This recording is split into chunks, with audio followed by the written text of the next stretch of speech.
कुंभमेळ्यातील गर्दी नियोजनासाठी सूक्ष्म नियोजन करावं, अप्पर मुख्य सचिव डॉक्टर IS चहल। नाशिक त्र्यंबकेश्वर येथे सन 2027 मध्ये होणाऱ्या कुंभमेळा दुर्घटनारहित सुरक्षित होण्यासाठी गर्दी नियंत्रणासाठी सूक्ष्म नियोजन करावं। साधुग्रामसाठी आवश्यक जागेसाठी भूसंपादनाच्या प्रक्रियेला गती द्यावी, अशा सूचना गृह विभागाचे अप्पर मुख्य सचिव डॉक्टर IS चहल यांनी येथे दिल्या। जिल्हा अधिकारी कार्यालयातील मध्यवर्ती सभागृहात आज सकाळी गृह विभागाचे अप्पर मुख्य सचिव डॉक्टर चहल यांनी सिंहस्थ कुंभमेळा नियोजनाचा आढावा घेतला। त्यावेळी ते बोलत होते। यावेळी विभागीय आयुक्त डॉक्टर प्रवीण गेडाम, विशेष पोलीस महानिरीक्षक दत्तात्रय कराळे, पोलीस आयुक्त संदीप कर्णिक, जिल्हा अधिकारी जलज शर्मा, महानगरपालिका आयुक्त मनीषा खत्री, नाशिक महानगर विकास प्राधिकरणाचे मुख्य कार्यकारी अधिकारी डॉक्टर माणिकराव गुडसळ, सार्वजनिक बांधकाम विभागाच्या अधीक्षक अभियंता अरुंधती शर्मा, पोलीस अधीक्षक विक्रम देशमाने, सहाय्यक जिल्हाधिकारी अर्पित चौहान, ओमकार पवार यांच्यासह विविध विभागाचे वरिष्ठ अधिकारी उपस्थित होते।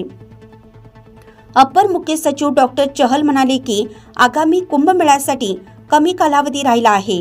या पार्श्वभूमीवर सर्व विभागांनी आपापल्या कामांना गती द्यावी, त्यासाठी सांघिक भावनेने काम करावे। मुख्यमंत्री महादेव लवकरच कुंभमेळ्यातील विविध कामांचा आढावा घेणार आहेत।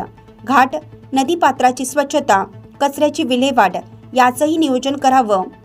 गर्दीच्या नियोजनासाठी प्रत्यक्ष क्षेत्रावर जाऊन पाहणी करावी, तसेच भक्कम बॅरिकेड्स उभारावेत, त्यासाठी संबंधित व्यावसायिकांशी संवाद साधावा।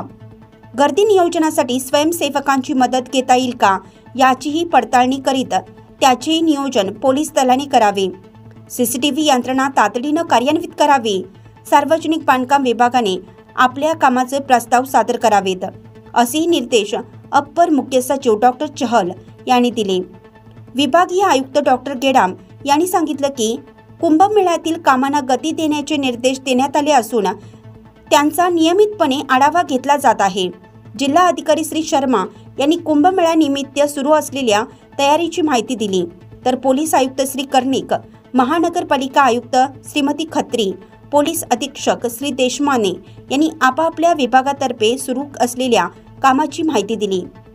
नाशिक लक्ष न्यूज ब्युरो रिपोर्ट, नाशिक।